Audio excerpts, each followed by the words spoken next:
sometimes Singapore is known as India's cleanest city because it has such a large, population of expatriates who live there. But there's been, a lot of sort of criticism about China, of it having this Middle Kingdom complex. That we are the Dadas, we are the emperors. So how do they look at a democracy like ours? And I think the one small suggestion I have is that when it comes to geopolitics, Indians get very emotional. Don't get emotional. Please, never get emotional. What do you think we get emotional about? Oh, everything. But I want to ask you about Xi Jinping. I mean, he is a very powerful leader. He's made himself the president for life in a sense. Now, how would somebody like him, so powerful, his sending his troops across the long border that he has with India, doesn't he understand that this would upset Indians, and that basically that 1.2 billion Indians are now deeply distrustful of his country? I mean, that was. As I said once again, on the border issue, I do not know the facts. Isn't it common sense that somebody? No, but I can tell you that what you just heard was a deep dialogue between veteran Singaporean diplomat Kishore Mahbubani and a prominent Indian journalist, recorded in November of 2020. This conversation took place at a particularly tense moment. After several years of ups and downs, China-India relations had hit a low point following the border clash in June 2020. At the same time, the United States was actively pushing its Indo-Pacific strategy, hoping to build India into a key counterweight to China, while voices within India were calling for an alliance with the US to confront the pressure from the north. It was against this backdrop, one filled with geopolitical tension and national sentiment, that the Indian host posed a series of sharp questions to Mr. Mahbubani. In the content that follows, you will witness a frank confrontation on China-India relations, faced with a barrage of questions from an Indian perspective on territorial disputes, trade pacts, and national trust. Mahbubani offered a radically different set of answers. He will cite the examples of the Southeast Asian bloc and Vietnam to illustrate a completely different way of dealing with China. He will use the 40-year development gap between China and India to redefine the core arena of this great power competition. And most importantly, from a geopolitical realist standpoint, he will dissect the brutal truths about alliances, friendship, and national interest. This is a dialogue filled with clashing perspectives. Let's continue. But Ambassador, let me ask you this. I mean, the Chinese are sitting on Indian territory, have been for the last 6 or 7 months in Ladakh. You know that Indian and Chinese soldiers may not be eyeball to eyeball, but they're separated by, 200 or 300 meters. Now, how do you expect India to be part of a big trading organization when the other big power, China, is sitting on your own territory? I want to mention India's problems with China are serious but fairly recent. Vietnam has been a neighbor of China for 2,000 years. Right. Vietnam was occupied by China for 1,000 years. Vietnam fought a war with China more recently than India has. There were at least 500,000 Vietnamese soldiers fighting 500,000 Chinese soldiers in the 1979 war. India has not had that big a war, right? Until 1979, one of the most heavily militarized borders in the world was the Vietnam-China border. You want to talk of difficulties with China? Ask the Vietnamese. Now, fast forward today. Yeah. Which country is the number one trading partner of Vietnam? It's China. And Right. by the way, Vietnam claims that China is occupying islands that belong to Vietnam in the South China Sea. Mm-hmm. So I'm telling you all this because in geopolitics, if you think there's a perfect black and white solution, there's no such thing in geopolitics. You have to learn to live with imperfections. So the Vietnamese are obviously very unhappy with what China is doing in the South China Sea to them. But at the same time, they want to grow their economy, and they said, okay, I'll put this aside. I'll focus on growing the economy. So one thing about Indians is that they expect the world to be black and white. It is not black and white. Why do you say Everybody, and because that we all learn to live and work with countries that we may not necessarily like or agree with, because that's that? the But way life. why do you say that Prime Minister Modi is likes the world to be black and white, or why does India like the world to be black and white? I didn't say Prime Minister Modi likes it. India, India. That's right. That's clear. And by the way, the one leader who has spent more time with Xi Jinping than any other leader is Prime Minister Modi. Uh, That's I give him a lot of credit for that. And indeed, what my Indian friends told me, he said, Kishore, there's no leader, that no two leaders in the world have spent as much time together as Prime Minister Modi and President Xi Jinping have. You look at it mathematically. So I don't say that about Prime Minister Modi. Now, like on the border question, let me tell you, I'm not an expert, okay? I don't know the details, but I do know that Prime Minister Modi has said categorically, okay, on record, that there are no Chinese forces on Indian territory. He has said that. So the question is, if Prime Minister Modi says it, I believe it, right? right. So, in that case, it's a bit of an impasse, isn't it? We know that, Yes. whether or not Prime Minister Modi was trying to finesse the situation because there are probably ongoing talks with the Chinese on this question. There is a difference about the border, the line of actual control. I mean, all that aside. But the question is, at the moment, there is an impasse. How does Well, one? there has been an impasse for a long time. And as when I was dean of the Lee Kuan Yew School of Public Policy, every year we would invite senior retired Indian officials and senior retired Chinese officials to come and talk in the Lee Kuan Yew School. And by the way, the net result is something you should really ask your viewers to look at. Look at this. The Routledge Handbook of India-China Relations. See how thick it is? Right. And the reason I tell you why this is important is because this is a very complex relationship, and some of the world's best professors. This book just came out 2-3 months ago, by the way. And it is a very complex relationship. There are many dimensions to it. Don't just focus on one dimension. The border clearly is a problem. And as you know, and this is what Indians told me, at least 3 times the Chinese leaders, Zhou Enlai, Deng Xiaoping, proposed to India and said, we are not going to change the border. Why don't we accept the line of control and live with it? And as you know, this is a fact. India did not accept that offer. But in April, There were opportunities in the past to deal with this. And I still believe that there are ways and means of dealing with border disputes. and a little bit of an Sometimes you must, in a complex relationship like this, Yeah. you don't hold everything hostage to one issue. I think a little bit of an update on those earlier proposals between, say, Deng Xiaoping and Rajiv Gandhi, or Zhou Enlai and Nehru, even before, is that in 2005, when Prime Minister Manmohan Singh was Prime Minister of India, there was an agreement of guiding principles, is that how to resolve the border between the two That's countries. right. But That's then, a couple of years later, the Chinese withdrew from that, and subsequently there has been, keep having these talks between special representatives, but nothing comes of it. The Chinese refuse to even exchange maps. Yeah. So if you don't even exchange maps, then how are you going to resolve something as complex as this? Yeah, as I told you, Jyoti, I am not an expert on the China-India border issue. Yeah, but you do And if know. if you want to talk to an expert, Kanti Bajpai, the editor of this volume, is amazing in his knowledge. And you're right.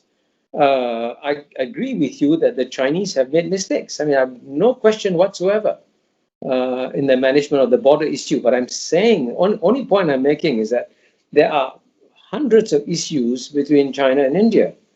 And you got to focus on the whole picture and not on one dimension, and which is why I gave the example of Vietnam. Vietnam is very unhappy with China and about the way its islands are occupied. But at the same time, it doesn't hold that entire relation hostage because of one issue. So in that sense, when you said that the ASEAN is deeply disappointed, so India's, Act East policy, that also then comes under some stress, doesn't it? Yes, I mean, what I liked about the difference between the look east policy and the act east policy was that I like the word act rather than look. Acting is better than looking. Sure. So, but the tragedy is that India has not done much in terms of its Act East policy. By the way, India will be welcomed with open arms in Southeast Asia. And by the way, you should know this, huh? Southeast Asians love India. Mm.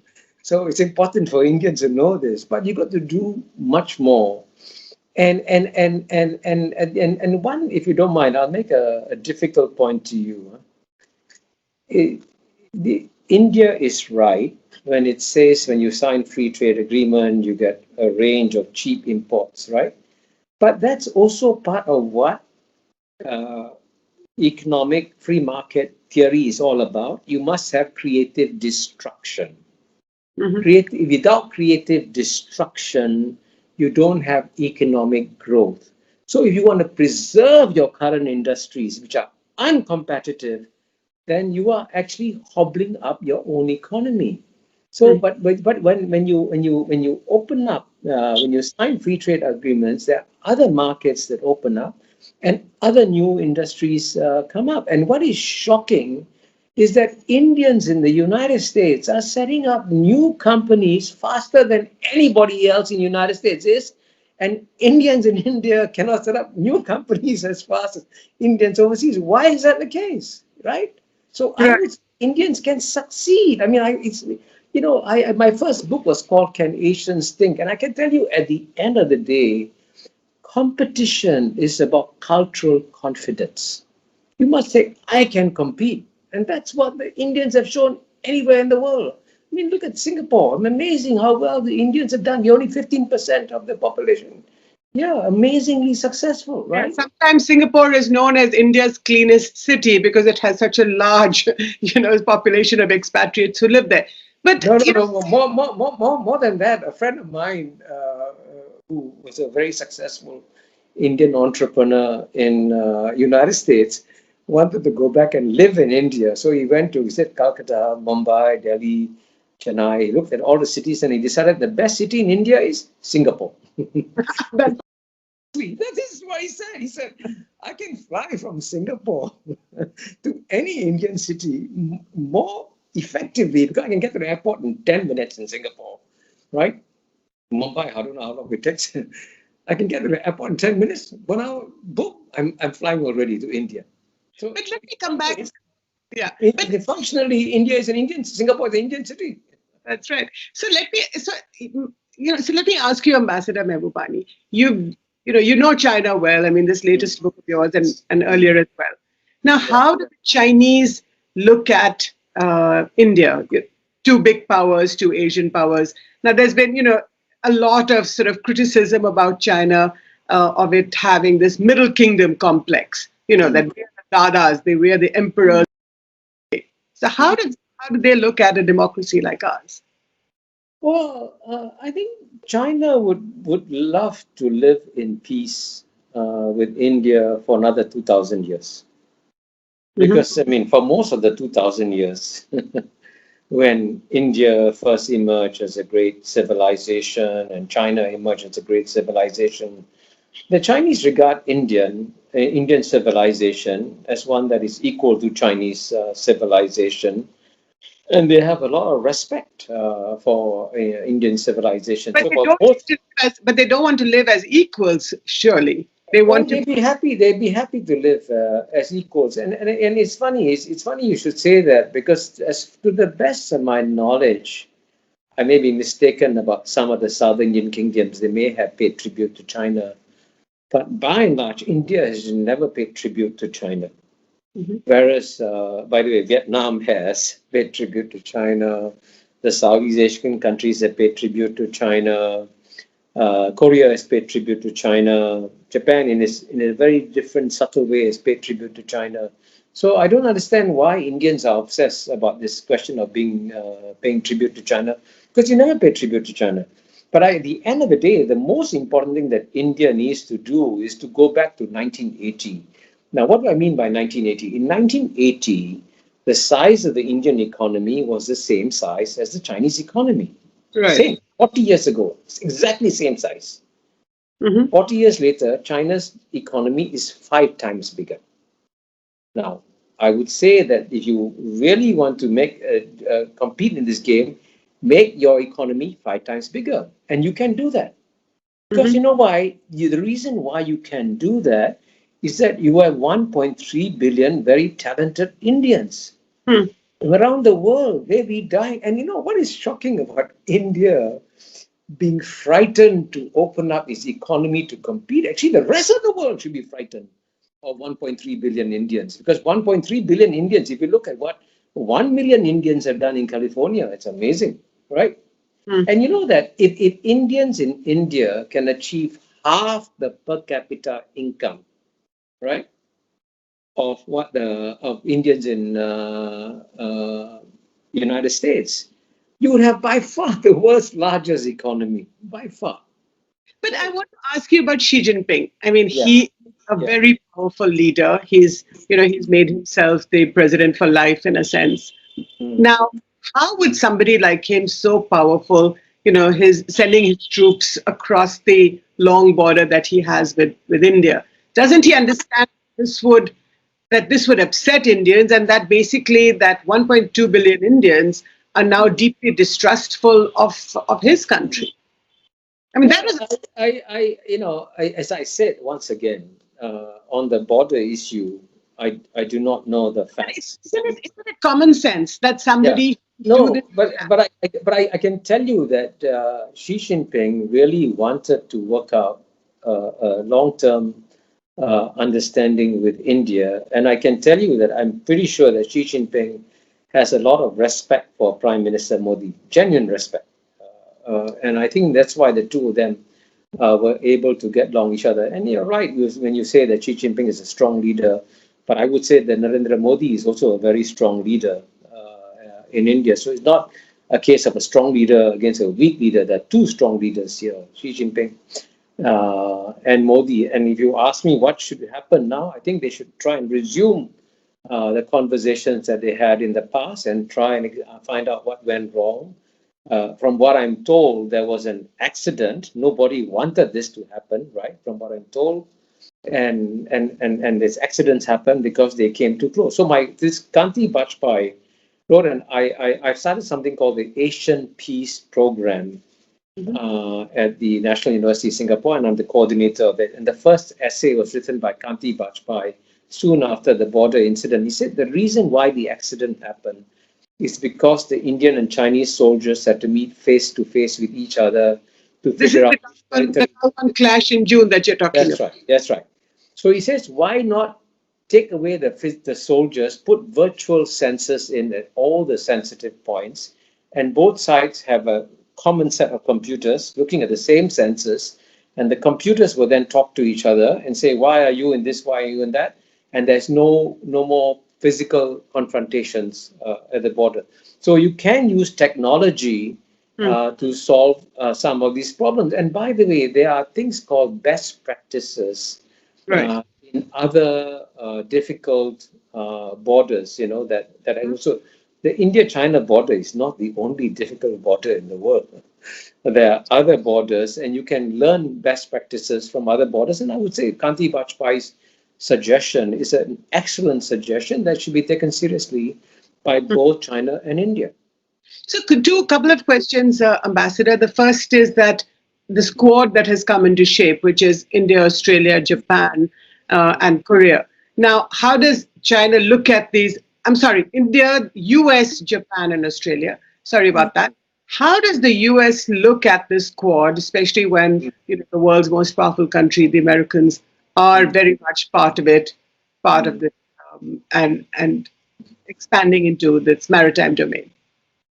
Well, I mean, the one lesson I've learned in geopolitics is that no country, no great power will sacrifice its own interests for another power.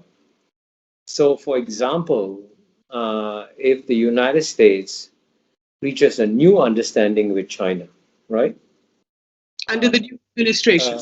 The Biden administration. And if the United States has to sacrifice other countries, it will do so. There's no such thing as friendship. And if you want to know, uh, uh, ask any country what friendship with the United States is like, ask Pakistan.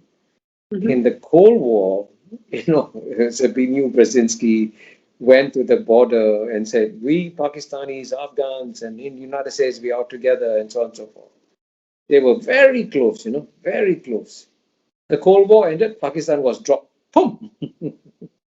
And then 9/11 happened. Oh, boom! Pakistan became a friend again. Right. So geopolitics is a cruel business. It has nothing to do with sentiment, nothing to do with love, nothing to do with values, nothing to do with ideology. It only has to do with interests.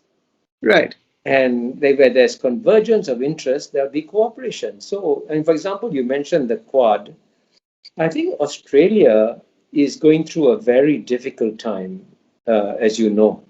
And I suspect that Australia will go through a more difficult time in the coming months because Australia unwisely decided to slap China in the face by calling for an international public inquiry into what China did on COVID-19. It's true, China made mistakes on COVID-19, no question whatsoever.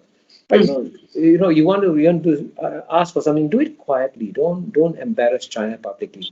But by slapping China in the face, they made China lose face. And for Chinese and Asians, losing face is a serious business. So, as you know, China has quietly, steadily increased the pressure on the Australian economy. So I think you'll find that Australia will become, it will be in a much tougher spot in the coming months. And then if you look at Japan, I want you to know that the Chinese foreign minister just had a very successful visit to Japan. Right? And I'm telling you all this just to make a simple point. It's very complex. It's not black and white.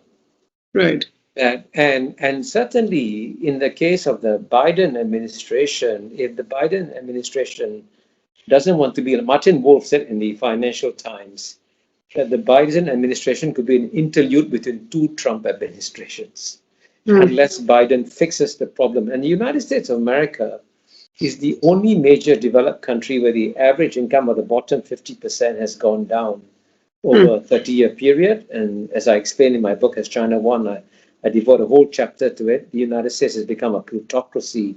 So the United States is a very unhappy country. And Biden is going to focus on the internal economic development of United States. And if he can work with the second largest economy to do it, I think he may or may not do it, depending on various factors. But Americans will go by where their interests lie. And as you know, the best thing that United States could do for India is to restore the generalized scheme of preferences that Trump took away. That did a lot of damage to Indian economy. Right. And restore the H-1B visas that were suspended for India, right?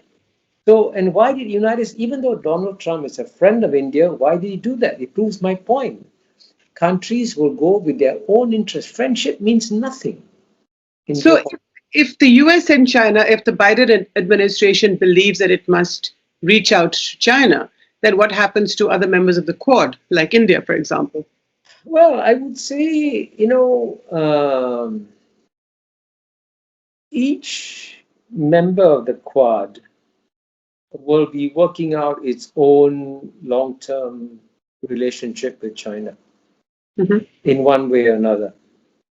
And so I don't think, again, the Australians sent soldiers, and the Australians are very brave people. They went to fight in Europe in World War I. They went to fight in Europe in World War II, right? And because they feel this cultural affinity with the British and the Europeans. Now, let's say if there's a conflict in South Asia, would Australia come to fight in South Asia? Very unlikely. No. very unlikely. So, and I think, and also vice versa, if there's a conflict between Australia and someone, I'm not sure whether India will go and, because countries have to decide where their interests lie. Hmm. And I think the one small suggestion I have is that when it comes to geopolitics, Indians get very emotional. Don't get emotional. Please, please never, never get What do you emotional. think we get emotional about? Oh, everything. Like your relations with China, you get very emotional. Why don't you sit down and do a cold calculations on how you can use this relationship to your advantage rather than to your disadvantage? Because there are various Indian strategic thinkers like Kautilya and all that. And what do they emphasize? You've got to be brutally cold and calculating in what you are doing and figure out the best thing to do. And so then and come up with various options and don't get emotional about it. So Kautilya is a favorite philosopher these days. In your view, what do you think India should do now? Or what do you think Prime Minister Modi's government should do? Well, I think the number one, the big game today is no longer military. Mhm. The big game today is economic. And the countries with the largest economies will have the largest amount of influence. And let me give you one statistic, which every Indian should know. In the year 2009, 10 years ago, the size of the retail goods market in China was $1.8 trillion. Hmm. The size of the retail goods market in the United States was $4 trillion, 2009. Right. More than double China's retail goods market. Fast forward 10 years, 2019, China's retail goods market had gone up to $6 trillion, 3 times in 10 years. The United States went up to 5.5. The retail goods market in the United States now is smaller than China. 10 years from now, China's will be much bigger than the United States. Now, look at all the 191 other countries in the world, leaving aside United States, China, India. Leave out of 190 countries, the 190 member states in India. If you are one of the members of the 190 countries and you are looking to grow your economy, the best way to grow your economy is to find the biggest market in the world and go and sell your goods. And that's how China succeeded. China used the United States market, which was far bigger than the Chinese market, to grow its economy. And today, lots of other countries, including Vietnam, they are all using the Chinese market to grow their economies, right? Right. And so you see, and so the game. So to compete in this game, India must grow its retail goods market to be one of the biggest in the world. That's the game. No, it's not about how many aircraft carriers you have, how many jet fighters you have. That's not the nature of the game anymore. It's about the size of your retail goods market. So, last question, Professor Mahbubani. This is we're in a sense with the Biden administration now in power. You have sort of various centers of power. You have Washington D.C. You have Beijing. India, of course, much smaller. But would you say that this churning, that there is once again going to be another churn, and how do you see this play out? For example, in South Asia, China is expanding its influence. With Nepal and Sri Lanka, Pakistan, of course, they're very close. But how do you see this churning play out? Well, I would say in South Asia, I would recommend that Indians should read my book, The ASEAN Miracle. And I see that quite seriously, okay, very seriously. Because the level of trust in Southeast Asia among the Southeast Asian countries in the 1970s was the same as the level of trust between India and Pakistan, India and Bangladesh, and India and Sri Lanka, whatever it is. Very relatively low levels of trust.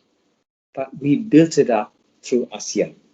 Hmm. So I believe that the best way, so for example, Singapore is not worried that China is building a railway between Jakarta and Bandung. It's okay. But you don't have the problem of cross-border terrorism that India has from Pakistan. That's a big issue, isn't it? Yes, of course, it's a big issue. I completely agree with you, and terrorism is completely unacceptable. But again, it's a question of there's a vicious circle here, and we got to transform the vicious circle. And you know that Indonesia carried out a policy of confrontasi against Singapore and Malaysia. The Indonesian Marines set off bombs in Orchard Road in Singapore that killed Singaporeans. So we did have a terrorist attack from Indonesia, but after that we settled and we worked out our relationship. And today the level of trust within Singapore and Indonesia is amazing. I mean, absolutely amazing. And look at Singapore. Singapore is this anglicized, English-speaking country full of Chinese, 75% Chinese. In Indonesians distrust the Chinese, right? They don't like the Chinese community. Guess what? Indonesia and Singapore are very good friends. So in Indonesia and Singapore, which are so different, and I can apply that, by the way, to Indonesia and Malaysia or Thailand and Singapore. How do India and China regain a sense of trust that existed before the Ladakh crisis? Well, I would say both sides have to work at it. And I would say that I spent 33 years in diplomacy. And the one lesson I learned from diplomacy is that you must learn to talk to your adversaries. And I can tell you, I had shouting matches.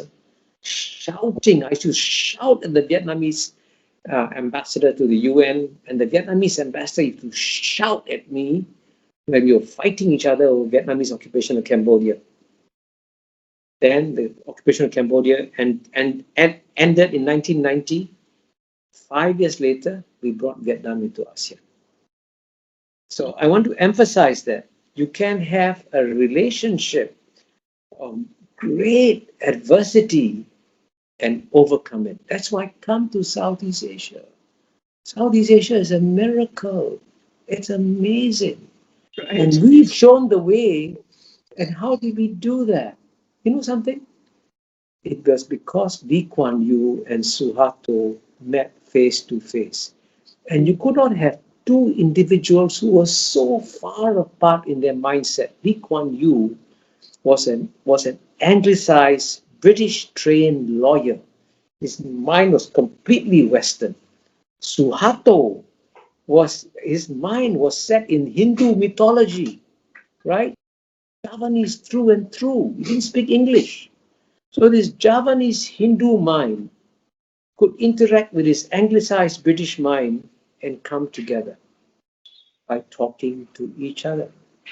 So never, never give up talking to your adversaries. Never. What we just witnessed was a deep dialogue on China-India relations, filled with clashing perspectives. In response to the Indian host's questions, which were rooted in the geopolitical anxieties of the moment, Mr. Mahbubani provided a calm framework from an outsider's point of view, one with a greater sense of history and realism. In this exchange, the two sides' viewpoints formed a stark contrast. The host focused more on the security dilemmas and the erosion of trust brought about by the border conflict, while Mahbubani, using Vietnam as an example, emphasized a pragmatic path of setting aside disputes to prioritize economic development. The host held out hope for alliances like the Quad, while Mahbubani, using the history of U.S.-Pakistan relations as a case study, calmly pointed out the brutal nature of geopolitics where interest is supreme and friendship means nothing, and advised India to never get emotional. This conversation is so compelling because it clearly showcases two starkly different worldviews, one based on current conflicts and national sentiment, and the other based on long-term interest calculation and cold geopolitical reality. It leaves us with several profound questions to reflect on. First, When two great powers have a border friction, is the right response to focus on the conflict itself, or should one, as Mahbubani suggests, treat it as one issue within a complex relationship and prioritize more important agendas, such as economic development? Second, does a nation's true sense of security come from joining a military alliance led by a third party? Or does it come from, like the Southeast Asian bloc, building close economic and diplomatic ties with as many countries as possible? And third, how important is the brand of geopolitical realism that Mahbubani advocates, one that is never emotional and centered on cold interest calculation, for us to understand the complex and brutal world we live in today? We are eager to hear your thoughts in the comments below. If you found this episode valuable, please like, comment, share, and subscribe to our channel. Thank you for watching.